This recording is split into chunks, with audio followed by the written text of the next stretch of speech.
All right. Let's see. Can I get these on? This one is on. This is a good crack. Hello? Hello? Can I get these mics on?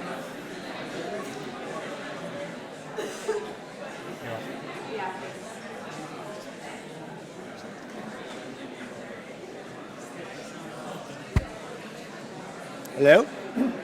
Hello? Hello? We'll be starting in a minute.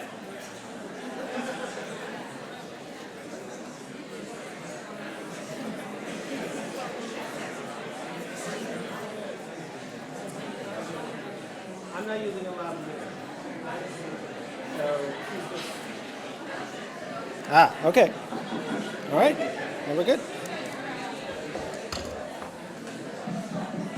Yeah, I'll use those afterwards. Thank you. Thank you so much. All right. Thank you all for coming. I know there's some people still gathering food outside, so if you hear my voice, come on in. My name is Carl Zimmer. I am in the Department of Molecular Biophysics and Biochemistry. I'm also a columnist for the New York Times. And it's a real pleasure to bring these two speakers today, Liz Neeley and Ed Yong. They're going to be giving a talk called Why Storytelling Matters to Science. I have known both these folks for quite a long time. We all approach this big issue in our different ways.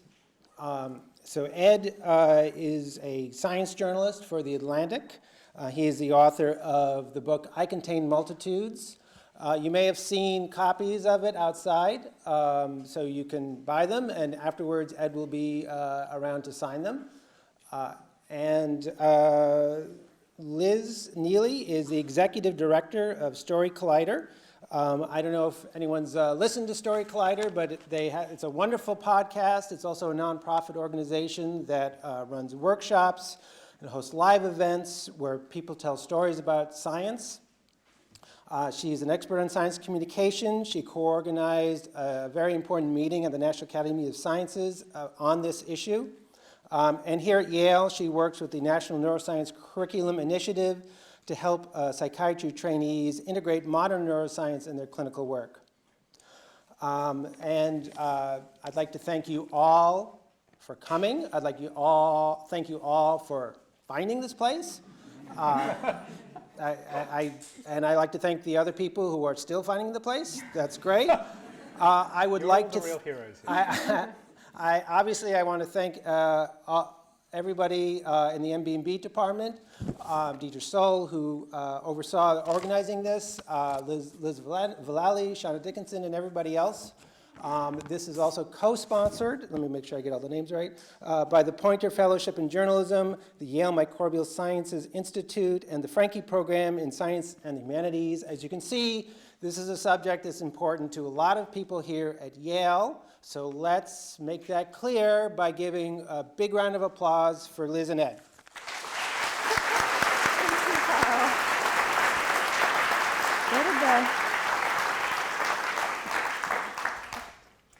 So this question of why does storytelling matter to science is something that takes up a substantial amount of both of our professional and personal lives. Mm-hmm. I think either one of us could have given this talk by ourselves, but we found it much richer, and not to mention more fun. Challenging and fun. And challenging to do it together. Because we come at this from different perspectives. So as you heard, Ed is a science journalist at The Atlantic and a best-selling author. I know, I apologize. He's also British, which means that praise humiliates him. It weakens me, it makes me feebler and shyer. The nature of Ed's work is to tell science stories by interviewing researchers, reading papers, and then constructing pieces of nonfiction in a magazine or online. That's right.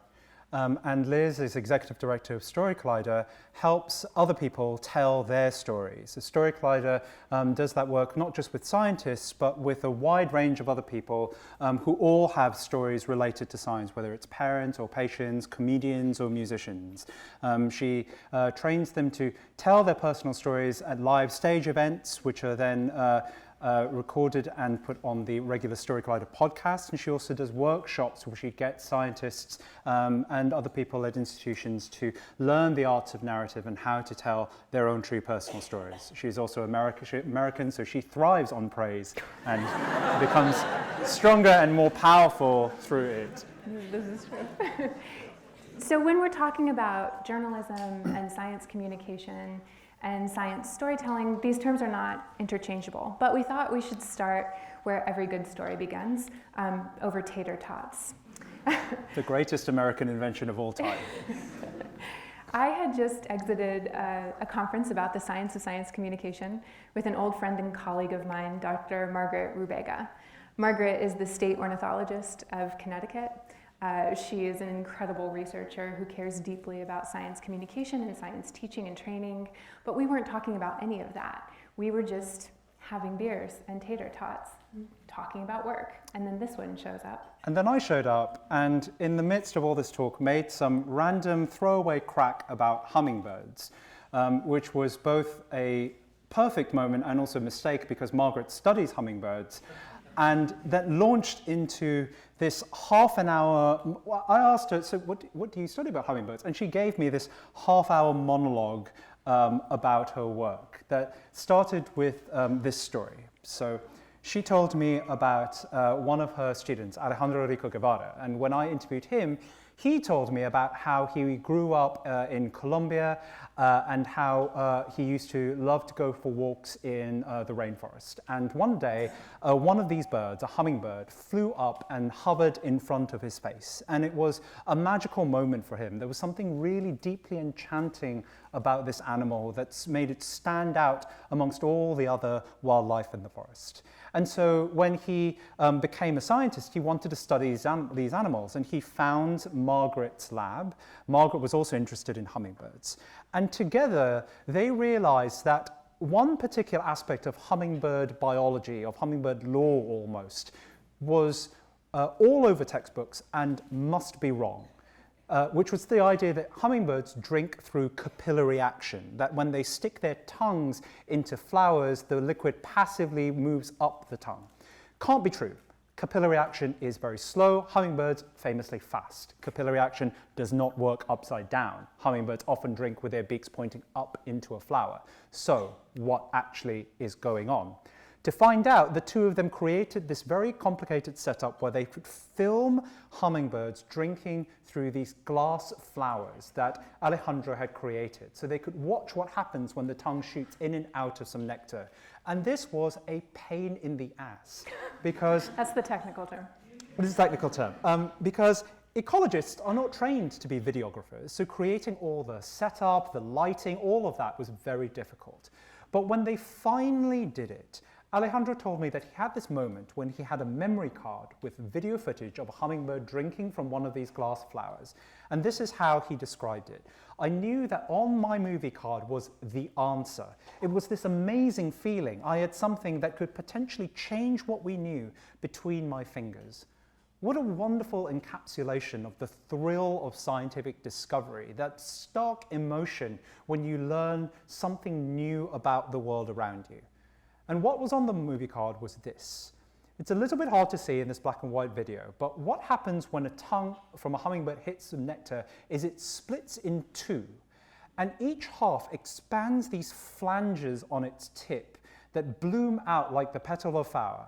And when the hummingbird then retracts its tongue, the flanges fold inwards, the two halves knit together, and it's as if the animal physically grabs a bolus of nectar with its tongue and draws it back into its face. Not capillary action, also deeply counterintuitive. Not what you would think about how a bird would suck up nectar. I wrote a piece about this first, after Margaret told me the story, half an hour later, I said, I'm going to call you tomorrow and I need you to say all of that to me again. And at the end of that phone call, and after interviewing Alejandra as well, I wrote this piece for The Atlantic. This piece did very well for us. Lots of people read it. And I think lots of people read it not just because hummingbirds are cool and we like them, but because this tells a story. Because it is not just about hummingbirds, but about two people and their backgrounds, how they came to study this thing, what feelings they went through as they went through the process of research. And it's those things that we are both obsessed about, and we'll talk about at length today. It occurs to me that the story of how they got to this finding could be told in an infinite variety of ways. What I remember best about that conversation was Margaret's hands as she made that cupping gesture, pulling it in. And Margaret told a very different kind of story, again, for us at the Story Collider, again, with these expressive hands she has, telling the story of how she'd had a very sexy cop boyfriend who proposed to her. And she said no. And she told her dad, and he said, "Honey, you can't keep breaking up with men over this biology stuff." And she said, "I didn't know then that my dad, who did have a PhD, who understood how science was, he wanted to keep me safe." It's a beautiful piece about her finding her way and understanding what the process of science is really like. And so I think collectively our point today is that stories matter. And not only that in a simple way, that they're entertaining or they can be educational, but in fact that they are inextricable from science itself. And that science is full of these stories, these elements of failure and success, of joy and frustration, of quests, of mysteries, all of these elements that pervade all of the fiction that we love, the novels we read, the movies we watch. These are very much a part of the scientific life. They explain how people like Margaret became a scientist in the first place, how Alejandro became interested in hummingbirds. And these are the elements that we think are essential when talking about what science truly and fully is. Mm-hmm. It's not that data don't matter. It's that they're not the only thing that matters. And so this is what I'm getting at in my work at the Story Collider when we do our live shows. We will host more than 70 of these this year in 14 cities across the country, the UK, Canada, and Wellington, New Zealand. We record all of those true personal stories about science. And it's not a TED Talk. It's not like this. There's no slides, no props, just a person and a microphone telling this 10-minute lived experience of a life in science. We record all of that. It goes to our podcast. Every Friday, there's a new episode with 2 stories united by a theme that drops. And then we also teach this in workshops. So the Story Collider is not merely an entertainment organization, but an educational one as well. And this means that we have to deeply invest in the idea of storytelling as both an art and a science, that it is both theory and practice that we need to combine in order to be doing something truly worthwhile. And what we know from all of that science of science communication, from my work at the Conference for the National Academies and for a decade of paying attention to research that some of us did not really care about early on, what we know. Nothing quite like being heckled on stage by your own partner. That's the deal. Mm-hmm. What we know is that data matters. It's not the only thing that matters. And this idea that if only people knew what we know, they would agree with us on what to do. It's called the information deficit model. And the deficit model is this idea that a lack of information is the core problem that all of us interested in science communication need to solve by feeding facts, statistics, data. Correcting logical fallacies, pointing out misconceptions and myths. Right. Unfortunately, the deficit model is a zombie idea. It comes about over and over again because we think, but we have the facts. We just need to tell people them, and that's what matters, right? It's also a zombie idea because it is wrong and refuses to die and is very unsettling and will probably destroy us all eventually. The truth is, it comes down to a very pragmatic argument for those of us who care about science communication, which is we cannot displace a complex feeling with a simple fact. Because people's feelings and their emotions around all kinds of issues are deeply embedded within their identities, their backgrounds, their politics, their lived experiences. And you can't just change that by giving them information. None of what we understand about the way people deal with the world around them, the way they deal with new information, suggests that this displacement is easy. Instead, I think the way to displace a feeling is with a different feeling. Now, I think about this a lot in the writing that I do, because often in terms of science writing and communication, it's framed in terms of education. That, again, this is very deficit model style thinking, that we were going to teach people the right facts and information, and in doing so they will become interested in science or less resistant to scientific ideas or so on. But I think, again, for the reasons we've said, this is fundamentally wrong. And I think I always try and think very hard about who my audience actually is. And here are some assumptions that I make about the people that I'm writing for. Here are a bunch of people on the London Underground. They are bored and distractible. They have a million things weighing on their minds. As do you, everyone in this room. Absolutely. We are all just swirling maelstroms of wants and thoughts and priorities and all of the rest. But I assume that they are Unable to connect to Box because they're not connected to the networks. How dare they? Okay. I assume that they last did biology at high school, so they know less than I do. And for those of you who are scientists, maybe think back to what you knew about your respective fields when you were in high school. But I also assume that they're very intelligent, that they can understand any concept, no matter how complex, as long as I do my job and explain it to them well. But I also recognize that they have a special ability that will nullify all of my attempts to do that communication, which is that they can stop reading or listening at any time. And so my work is not about education, which often takes place in formalized settings where people are obliged to be there. It involves constantly battling for people's attention, for the right to be heard and the right to be read. I also assume, and this is really important, that none of these people care even the slightest about what I'm going to write or what I'm writing about or want to tell them about.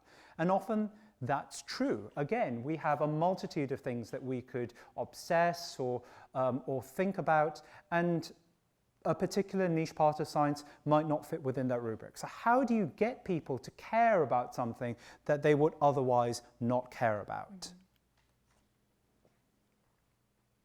I mean, it's spoiler alert, it's stories. Welcome to the talk, hello.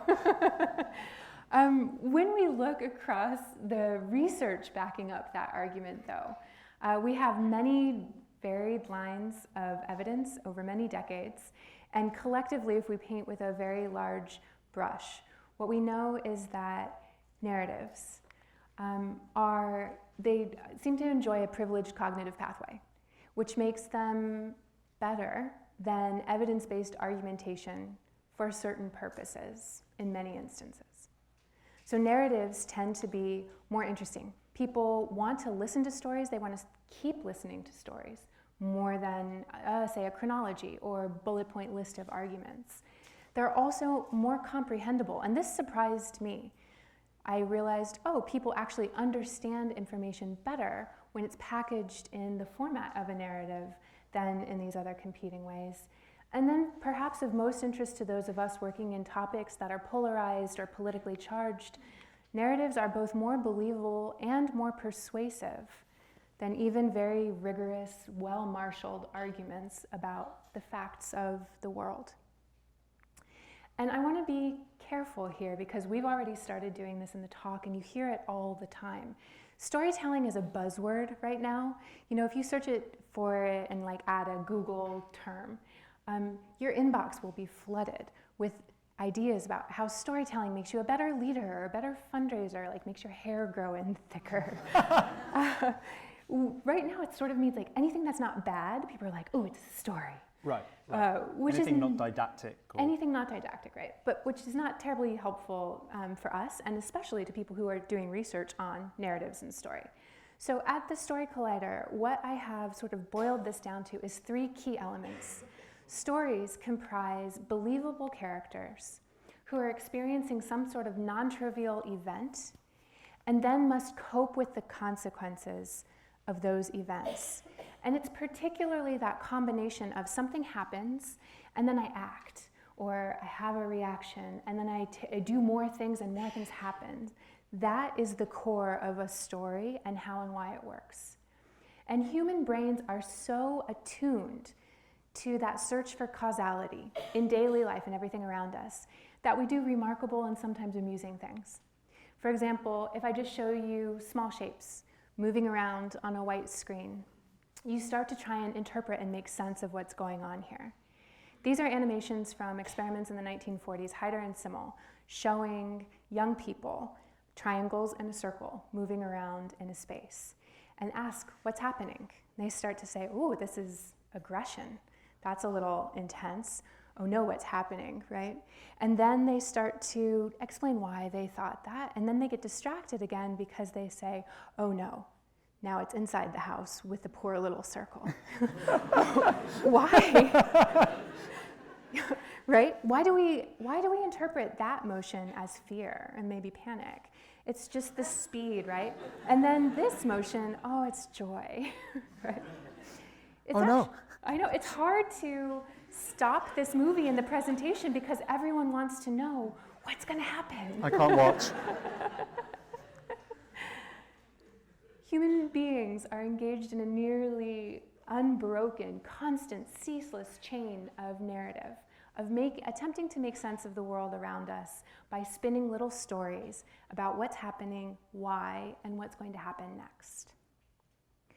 One of my favorite authors at the moment is in science fiction, Liu Shuchen, who wrote The Three-Body Problem. And he says, the stories of science are far more magnificent and strange than anything we have in our literature. Only the stories of science tend to be locked in cold equations that most people do not know how to read. Now, I bet some of you in this room recognize this. This is the Rescorla-Wagner model of associative learning. And the beautiful story that it tells is that learning is what takes place when your expectations prove to be a mismatch with your observations. And all of that is moderated by the salience of the stimuli and the speed of your learning. And so this is all about how learning is what happens at this interface of surprise and relevance. And that gap between reality and expectations are really the components of great storytelling, and it's what I try and look for in a lot of the pieces that I write. So I'm about to show you the single most well-read piece I have ever written for The Atlantic. It's about hagfish, surprisingly. And this principle of playing off the difference between expectations and reality suffuses this entire piece. Right from the start, the headline is meant to tell people, you are not ready for what you are about to read. The picture, the art that we chose, goes along with that. What on earth is happening to this poor Prius? What could this possibly be about, and how does it tie into the headline? So here we have this gap between people's expectations, which are none, because they're about hagfish, which most people don't know about, and the reality, which is deeply weird. But also in reporting this piece, when I was talking to Douglas Fudge, one of the main hagfishologists in the world, he told me that so hagfish are known for their ability to produce copious amounts of slime, hence the Prius. That slime feels very different to how you would imagine it to be.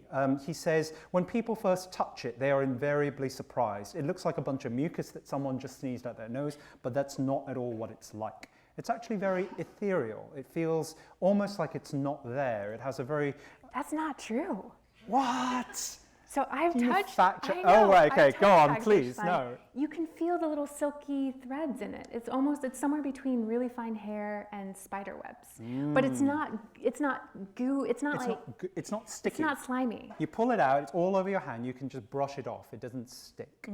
But again, this idea that something is different to how you imagine it to be suffuses this entire piece, and I think helps to explain why it was so successful beyond just being about a random animal that most people have never heard of. And I look for those elements throughout a lot of the pieces that I write. So whether it's about something that we think we understand and actually is very different. By the way, does anyone know what the reason is for, actually, it's in the deck, it's in the side. Damn it. All right, or whether it's about something that we think of in a certain stereotype way that turns out to be not that way. So, for example, the great white shark turning out to be actually a mediocre white shark. What is the predator that makes great white sharks flee in fear? Did someone say killer whales? Great, that is correct. Points to you. It's killer whales. And finally... You have to tell them about getting the liver squeezed out. You can't just...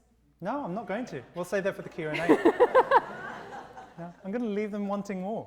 And then finally, just when the difference between your reality and expectations is the difference between having no expectations and things just being very, very weird. So all of these stories are about something, all of these pieces are about something that's a bit surprising.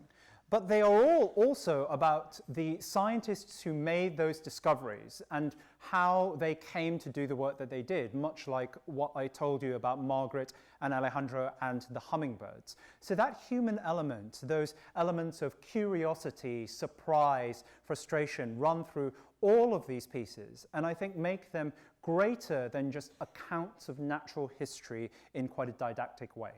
And this approach is also what I tried to do in this book, I Contain Multitudes, which is about the links between animals and the microbes that live in their bodies and how the two exist in these cooperative symbioses. Microbes are things that most people would associate with death or dirt or disease, bad things. You want to get rid of microbes. So how on earth do you make people read an entire book about things that they find inherently either gross, that they either inherently find gross, or that they never think at all because they literally cannot see them? Well, my solution was to talk about, again, the people. So I think you can make people care about something by making them care about other people who care about that thing. And that's one very easy, it's a very sneaky way of getting people to read a book about microbes, by showing them all the people who've done that work. Several people did like that approach, but not everyone did. For example, this person left a 1-star review on Amazon. You can probably all read that, but I want to point out, so it's fine if people don't like the book. This person very much did not like the book. Art is subjective, yada yada, but I highlight this review because I think this person did not like the book for reasons that are very dumb. So, for example, note the things that this reviewer believes are synonymous with science. Charts, lists, tables, diagrams, text boxes for detail, structure and complexity, and seriousness. And elements that the reviewer feels are antithetical to science and the writing of the same. Feelings and emotions. And this attitude that science is all about cold seriousness and complexity, and that things that focus on people and that talk about feelings and emotions is not the science or is dumbed down, is very common. As you will probably have gathered, both of us think that that is ridiculous because, as we've said repeatedly, those feelings and emotions and those people's stories are inextricable from the science that they do. If I had just done something like this, so this is a screenshot of a database of papers, what happens when I look for microbes. This is what I think a lot of people actually think science is, just a collection of published literature in this very empirical, objective, cold, clinical way. But to argue, to me, to argue that this fully represents all that science is like arguing that this recipe, while entirely accurate, fully captures the experience of shoving this gooey, unctuous piece of chocolate brownie into your face. And of course, it does nothing of the kind. It's a part of what goes into this, but it is a thin sliver of the full experience. And so to me, again, the results of science, the papers that come from it, are only a very small slice of the full scientific endeavor. Mm-hmm. Now, I happen to be a person who loves brownies and chocolate. I also enjoyed the book, but I am a biased participant. But I didn't start this way. I began my career in marine biology. I was doing work on the evolution of color patterns and visual systems in tropical reef fish. I loved the field work. I loved the lab work. I even liked making slides about my presentations, about my materials, and presenting them. But I hated having to present that in a way that was working for public consumption. I was young and rather stupid, and I thought, I'm going to be the most serious scientist that has ever existed. And I have to admit, storytelling had negative connotations to me. When I heard the word storytelling, I thought of hand waving, right? If your data isn't sufficiently strong, you spin a compelling tale and sort of nudge people towards your preferred interpretation. Or worse, as the oldest of 5 children who was desperate to live the life of the mind, I wanted nothing to do with anything that felt like fairy tales or materials for children. And I have to admit that at that time in my life, I embraced this idea that there was a fundamental split. That on one hand we had data and facts and logic and all the good things, and on the other hand, stories. But this idea, much like this vaguely sexist meme, is trash, and we need to let go of it. The best available research we have coming out of the social sciences, psychology, psychiatry, all of the rest of it, gives us a way to ask questions and dig into narrative, to understand it beyond a gut level, intuitive, aesthetic appreciation or lack thereof. And so even for your reviewer, who really didn't think much of the emotion you were doing, clearly we can't draw from the humanities, but thankfully I've got some big data. This is work by Regan et al. It's analyzing 40,000 works of literature in the English language. When you pass those texts through semantic analysis, looking for the emotional arc of the story, we see that 6 major story types tend to fall out. And these are familiar to us. We recognize them, right? So if you start low and you end high, rags to riches, the American dream, or something like that, and we all know what tragedy is. You can start to add inflection points, like my favorite, Woman in a Hole. I'm going along, I stumble, but then because of my grit and teamwork, we recover. Or the inverse of that would be a story of, a lack of humility or flying too close to the sun. We love poetic justice. You can continue adding in these inflection points. The Cinderella story is a classic told in many cultures around the world. These ideas draw from a rejected master's thesis that Kurt Vonnegut submitted in the 50s. And there's a lovely video of him tracing the Cinderella story arc online. Cool. Or Oedipus, which I hope we're not involving in our science communication. But more than the fact that they exist and people like them, I think if we're making this argument that stories matter to science and to science communication, we need to continue asking why. One of the papers that really excited me when I started digging into this is by Robin Naby and Melanie Green. And what they are looking at is how people who are reading or engaging in a story go through emotional shifts that mirror that of the text, of the characters. It's highlighted there in red. So they're engaged in the narrative, they're engaged with the characters, they experience emotional shifts, which causes them to more deeply engage. And then the outcome of that engagement, I think, is what is particularly interesting to those of us who care about science communication. This helps us avoid the simplistic and naive sort of black box model of, I will give you data, magic will happen, and then you'll learn something. Yeah. And instead, it helps us think about science communication taking place in this broader context, where what we want to do is challenge people, invite them to seek more on their own, get them to re-engage with the source material, and then to share what they're learning or thinking about with friends and trusted loved ones. That is what leads to these shifts in beliefs and attitudes and so on. And so, to summarize, stories matter, as we've said, and many of the elements that really make stories compelling, those feelings and emotions, those changes, moments of surprise, are also many of the elements of the scientific life that many scientists deem to be dismissible or unscientific even. And obviously, we think that's wrong. That attitude reminds me a lot of the Jedi. The Jedi were also very keen on getting people to suppress their feelings and emotions, but I put it to you that the Jedi were a bunch of patriarchal nonsense spouters and that everyone in this image is dead.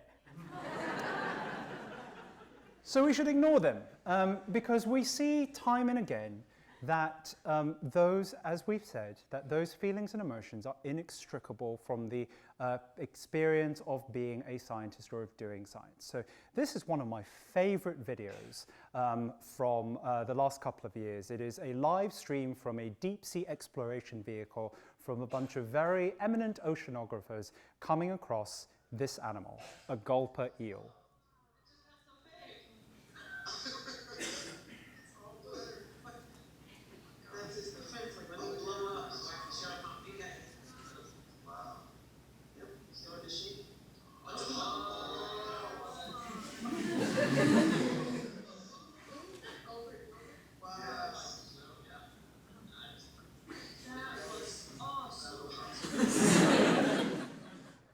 The point being, was awesome. I mean, it really was. Also, we cut off an early bit of the clip, which has one of the most relatable moments I've ever heard from a scientist, where one of them just goes, "Touch it."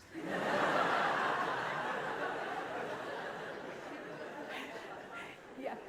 The transcript will be amazing because it's like, ooh, look at its beady little Google eyes. And the other one goes, is it mad? And then, of course, scientists, touch it.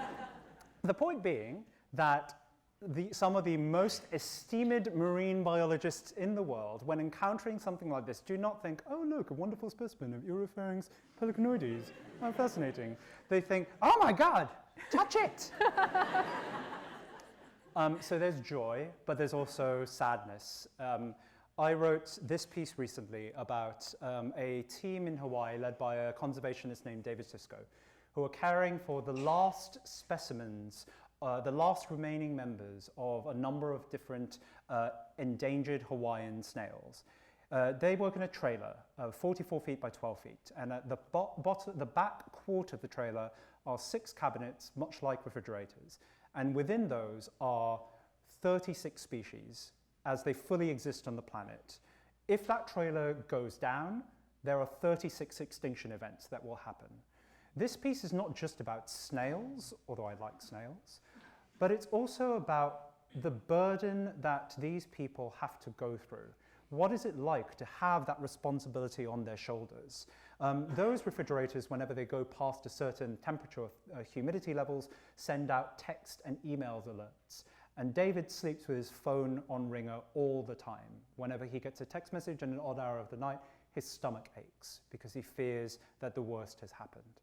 This is a very powerful tool, I think, for getting people to care about things that they wouldn't care about, like snails. You, again, like with the microbe book, get them to care and empathize with the people who find this a compelling thing to do in the world. And the responses I got from this piece were amazing. Just lots of people saying, I really didn't expect to be crying over snails at my lunch break. Mm-hmm. So we have a thesis for you, and as well as the fact, the idea that stories matter, we think that stories are really great for doing 3 specific types of thing. And all of these are united by the same dimension. Stories are sense-making devices. They are the means by which humans have evolved our ability to take in lots and lots of raw information of things happening and then turn that into meaning, to understand consequences, to connect ideas, to determine what do we do about something like this. So stories are how we understand the world around us. And here is an example of that from my own work. So what are these? Great. For the longest time, for about 150 years, biologists have deemed lichens to be dual organisms, a partnership between a fungus and an alga, coming together to create these things which are beautiful but are often overlooked. A paper came out a few years ago in Science arguing that, in fact, a third partner in this symbiosis had long been overlooked, another type of fungus. So lichens, instead of being bipartite organisms, might actually be tripartite, a triplet rather than a doublet. I wrote a piece about this for The Atlantic, and in doing so, I interviewed Toby Spreville, who was the researcher, the postdoc who led that discovery. And Toby told me a really interesting personal story about how he grew up in what he described as a fundamentalist cult in a trailer park in Montana, where he was denied typical education and he wasn't really allowed to pursue an interest in science. But he did regardless. He cultivated this love of nature, and he eventually earned enough money through part-time jobs to take him to Germany, where he went to college, got a degree, got a PhD, came back to America and became an expert on lichens. Now, this story to me is not just a great way of leading people into the world of lichens, but it is also really fundamental. It's fundamental to who Toby is, and who Toby is, an outsider in the world of traditional academia, is actually par for the course for the study of lichens, symbiosis, the microbiome, a field dominated by people who came from the peripheries of their disciplines and worked in obscurity and in isolation until eventually they found out something interesting enough to bring them towards the center. So Toby's story is very much the story of the things that he's trying to study. This is the piece I wrote about it. And it centers Toby's experiences as a way of getting people interested in the things that he's writing about. And this approach to me, to be very clear, is not this. It is not trying to make people eat their vegetables by hiding it under a more appetizing medium. It is not sneaking science in through stealth. To me, the science and the stories of the scientists cannot be dissociated from each other. It is just a part of the good writing that I try and do. And as I've hinted, this can work wonders. This piece, Before Hagfish, was one of the most popular pieces I wrote for The Atlantic. It was at the top of our website, a site devoted typically, known mostly for things like political coverage. More people were reading about lichens at a time when quite a lot of other things were happening in the world.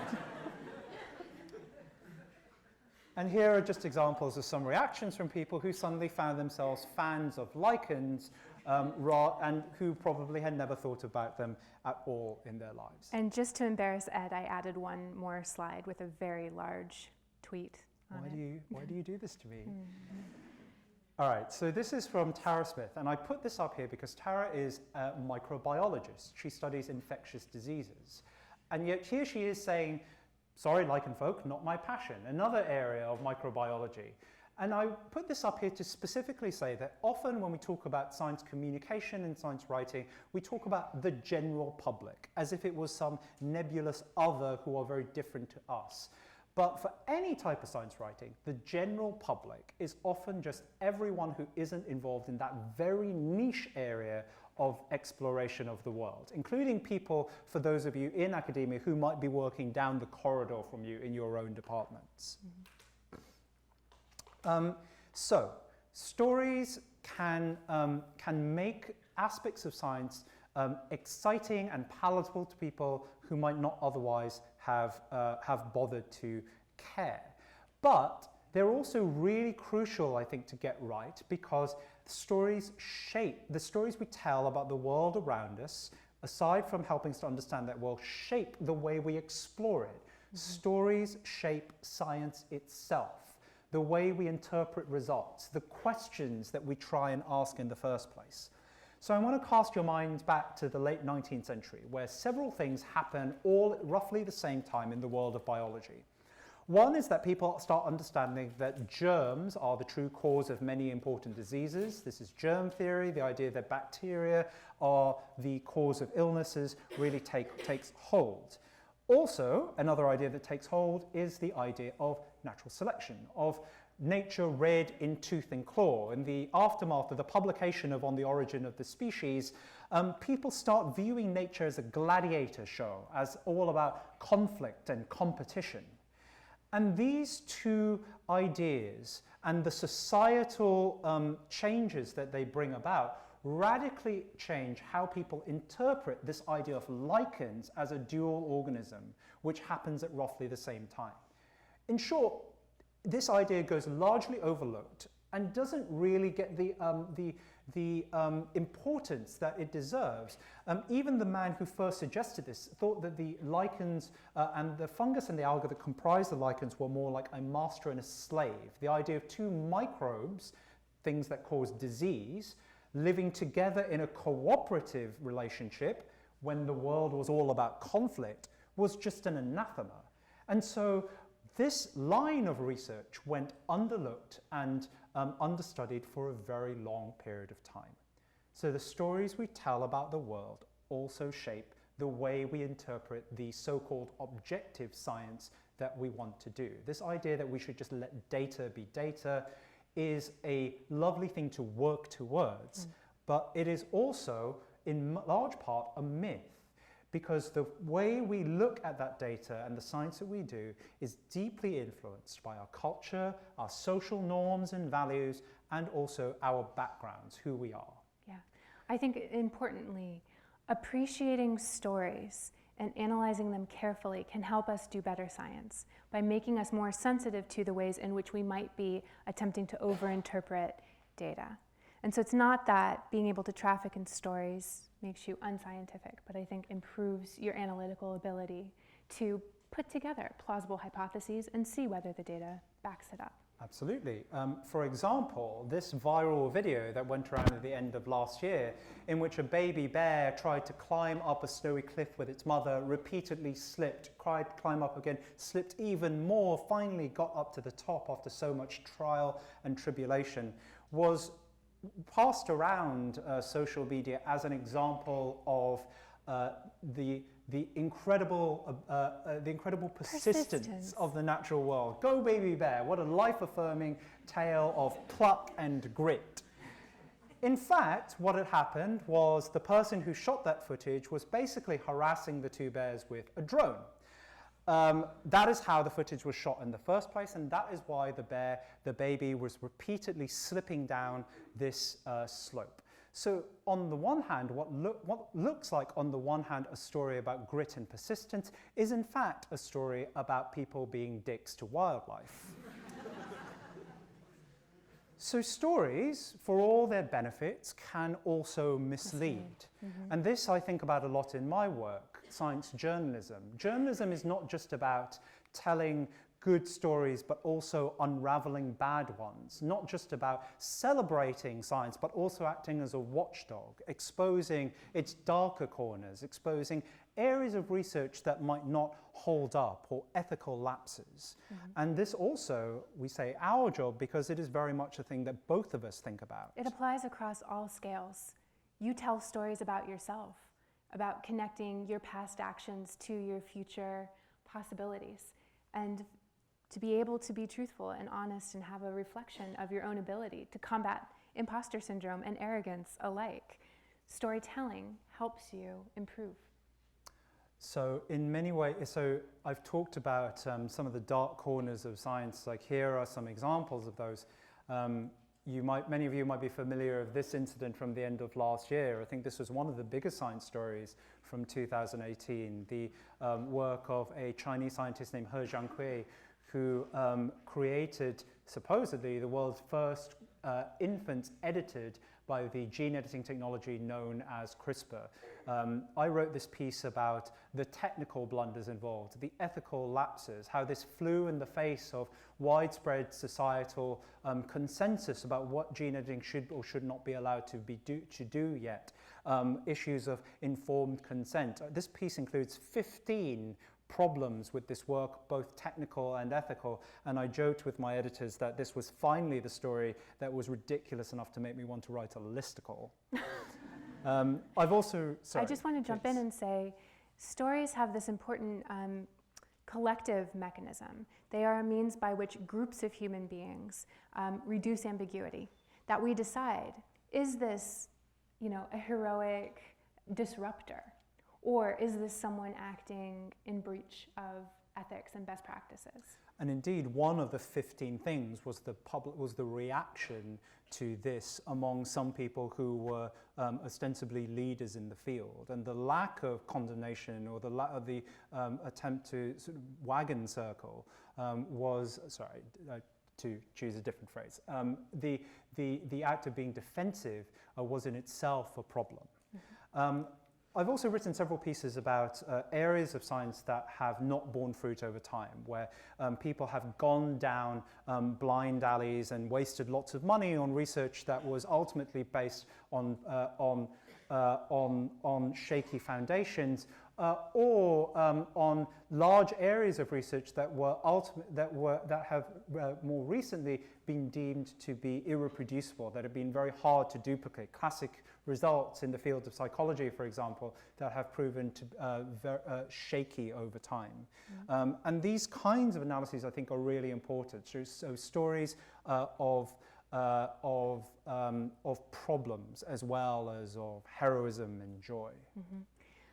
It's no coincidence that we brought this passage of understanding the world around us to a close with examples out of health and medicine. Because perhaps more than most other areas of science, these are places where we need to not only understand the facts of hagfish slime and its production, or what a neutrino is, but also other people and how they understand the world, how they work, what they're doing. So stories help us understand others. I wrote a piece last year about whether America and the world in general is ready for the next pandemics. And while this is about virology and infectious diseases and epidemiology and all that good stuff, at its core, I think this is about people. It's about how people behave. It's about what happens in peacetime when threats are not banging down our doors, how at the individual and societal level people let themselves be caught unawares. They let their guard down. They let their sense of urgency slip.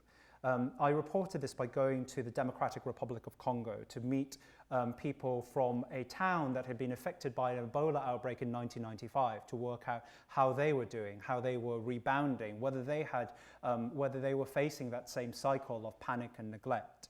And as part of that, I also talked to this man, Emery Mikolo, who was infected with Ebola at the time and now leads a survivors association. Emery told me his story about how after while being treated for Ebola, he left the hospital in which he was being cared for and eventually was chased out of his own home by neighbors and relatives who stoned him because they feared that he would infect them too. Burned his things. He came home to find all of his possessions gone, and how he rebuilt his life after. Emery's story taught me that being a survivor is also something that you must survive. A concept and a side to this entire issue that I had never previously considered before.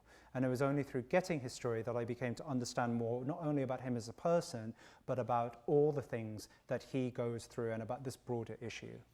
But it's hardly the case that human health is the only area in which we see suffering and hardship, particularly at this moment in time.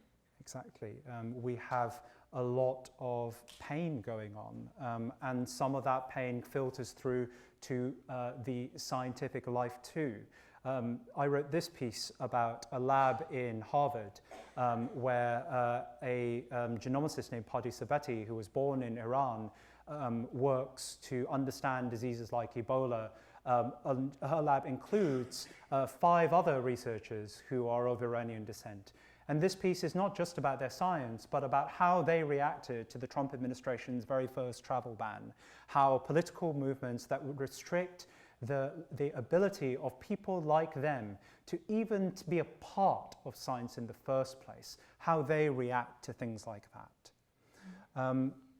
I try and think about those kinds of issues a lot, how who gets to be a scientist in the first place, and how the stories we tell about science reflects those issues and actually changes people's perception of what and who a scientist is.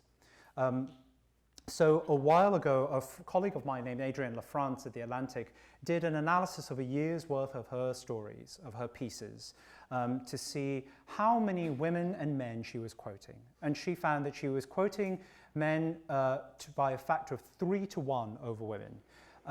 That prompted me to do the same analysis of my own work, and I found exactly the same ratio. Only about 25% of my sources who appeared in my stories were women. This seems to be a ratio that occurs throughout all of media whenever anyone does this kind of analysis. And to me, it's unacceptable. I spent several months trying to rectify this by keeping an active track of who I was reaching out to for comments and who I was quoting, and making specific efforts to reach out to more women scientists. It took only a few months to change that ratio to 50-50, where it has stayed ever since. I'm also doing this same exercise for people of color and for other marginalized groups. And I think this is important. We live in a world in which many groups of people are disadvantaged in the scientific world, where they face stereotypes about their competence, where they're paid less, invited to give fewer talks, cited less often. And by passively ignoring that, or by just thinking that we are part of the solution without actively trying to do that, we are just promulgating these problems. We are exacerbating them. This is a person who thought very deeply about that. This is Ben Barres. He was a neuroscientist at Stanford. He studied glia cells, cells in the brain that form half of the cells in our head and make important contributions to all aspects of our neurobiology. Ben thought really hard about issues of discrimination and sexism and bias in science, and he would talk about them at great length whenever he could. He understood those deeply because he was a transgender scientist, the first to be elected to the National Academies. So he knew very well what it was like to be on both, on different ends of the gender spectrum in science. And others, because of Ben's advocacy and because of him speaking out, noted that he created space for them to be their full selves, as in this quote from Carolyn Bertozzi. Ben, I think, is important not just because he was an example of someone who spoke out and thought hard about these issues, but because I think they shaped his science. It is no surprise to me that someone who thought hard about issues of marginalization was also the person who realized that cells that make up half the brain and had long been relegated to a supporting role that could be easily overlooked are actually incredibly important. And likewise, it's no surprise that the stories we have told in the media, the press, entertainment about what a scientist is are stereotyped. And that stereotype is perhaps illustrated most aptly by the drawings of children who are asked to draw a scientist. And with all due apologies, but it's white men in lab coats with glasses and bad hair doing dangerous things. These were 10 and 11-year-olds who were asked to draw a scientist. And then they were taken to Fermilab. They met nuclear physicists and engineers, and without any explicit conversations around diversity and inclusion and empowerment, the drawings these kids did changed. You see better racial diversity. you see better gender representation. And they write little paragraphs saying things like, I didn't know that you could be a scientist and play ping pong. I love ping pong. And it's not just children. Some of the work I'm most excited about has taken Story Collider episodes along with other personal stories in science and integrated it into an undergraduate curriculum for first-generation students taking their first college-level biology classes around human biology. And what we find, the most remarkable and reliable predictor of shifts that they go through is their language about scientists. They stop using stereotyped terms about egomaniacal geniuses who work alone and are arrogant, and they start having a broader, more inclusive view. And that shift in their language, the reduction in those stereotypes, lasts in our 6 months of follow-up after the course. Perhaps most interestingly, we see that the average course grade for the students who had that shift in language is substantially better. And then also their self-reported interest in science as a potential career, or at least a space that they would read about and follow, also goes up by virtue of hearing these personal stories. Our final section is that stories are not merely an outward-facing exercise. They're not only a broadcast mechanism by which we educate, entertain, and shape the attitudes and beliefs of audiences. But perhaps most importantly, stories also have an intensely personal meaning. They help us understand ourselves.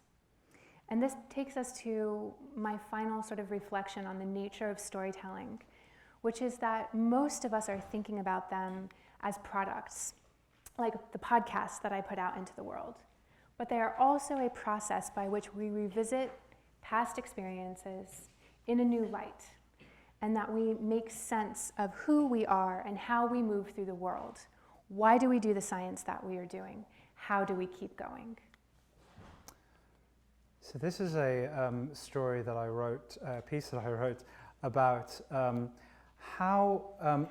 how coral researchers are coping with the loss of the worlds that they study. Like what is it like when the ecosystems you so care about and have dedicated an entire career to are disintegrating in front of your eyes? It's not just about coral science, but it is also about the mental health of the people who study that science. And mental health is something that is near and dear to our hearts and also of critical importance to the research community. We have recent survey data suggesting that graduate students in the sciences experience 6 times the rates of depression and anxiety as compared to the general population.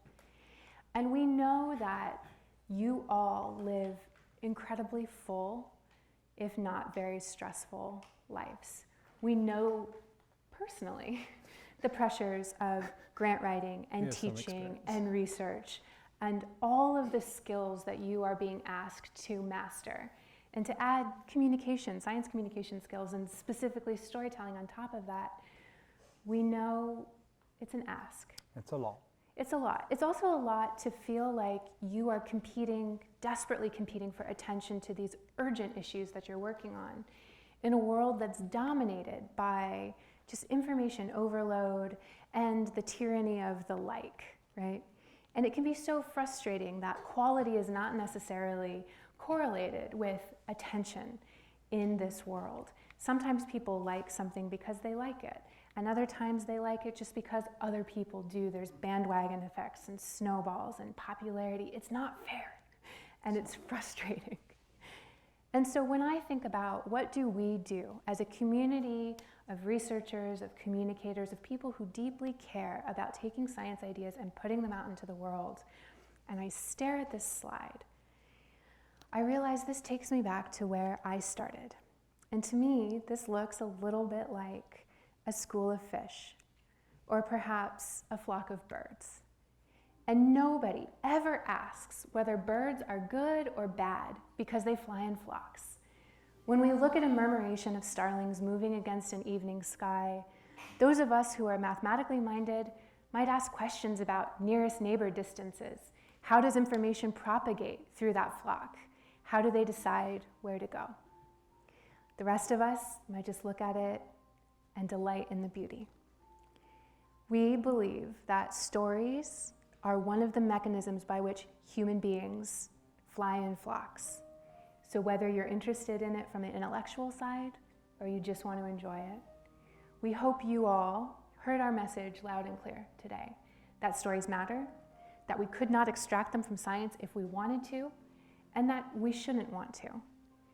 We would love to hear yours. So tell us your stories. You can find the two of us here. Pitch him science ideas, whistleblowing, cool research for pieces of journalism. Pitch me personal stories. Thank you so much. Thank you.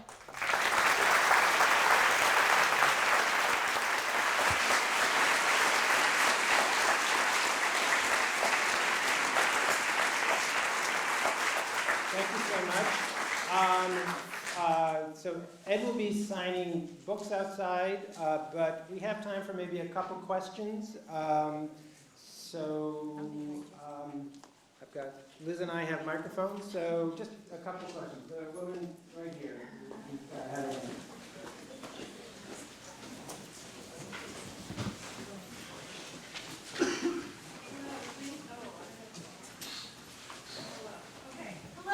Hello, for such a great talk.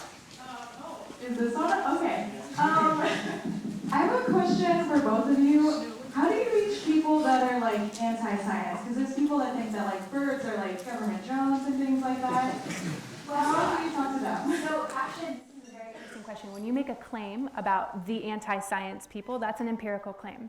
And it doesn't hold up very well, in fact, because you presume an entire suite of associated attitudes, beliefs, and sort of opinions, right? What's taking up a lot of time in the social science research community, those who study science communication, is disentangling what attitudes are correlated, versus which ones are not. So I challenge the idea that there are people who can be adequately labeled just simply anti-science. But once we take that into account. So I think it's important to realize that as we talked about the deficit model, you can't just hit them with facts. It doesn't work. I think instead you have to recognize that this is hard work and lengthy work. It takes time, and it takes, above all else, empathy and listening. I read a story about a guy who did a natural selection experiment in Nebraska, and rural people from the local neighborhoods helped him out. This is rural Nebraska, big, very red. A third of people believe in creationism, a third of people believe in intelligent design. And here he is running an evolution experiment that the community is well into. How did he do that, I asked him. He said that at first he never used the E word. He just talked about genetics or about what he wanted to do in broader terms. And he came to realize that all of the people around him who were ostensibly anti-evolution completely understood what evolution was.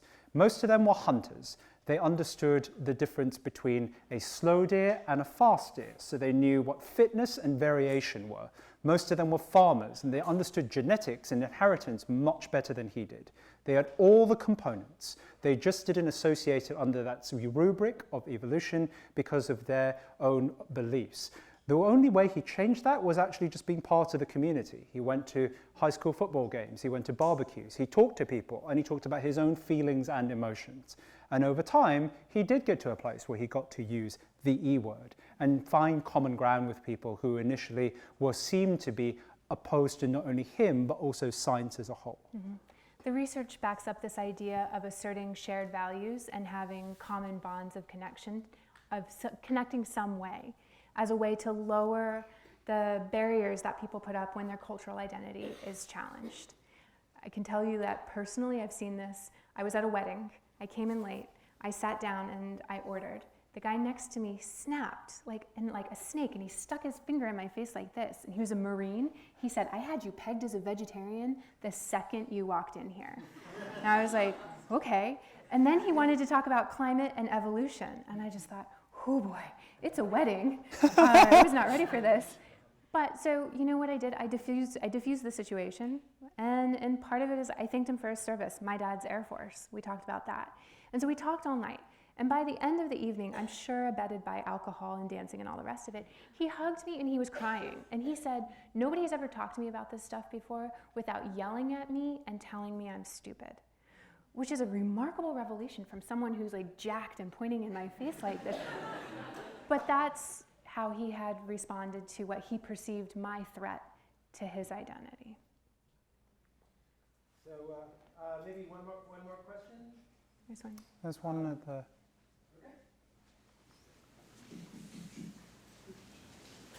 Run, Carl.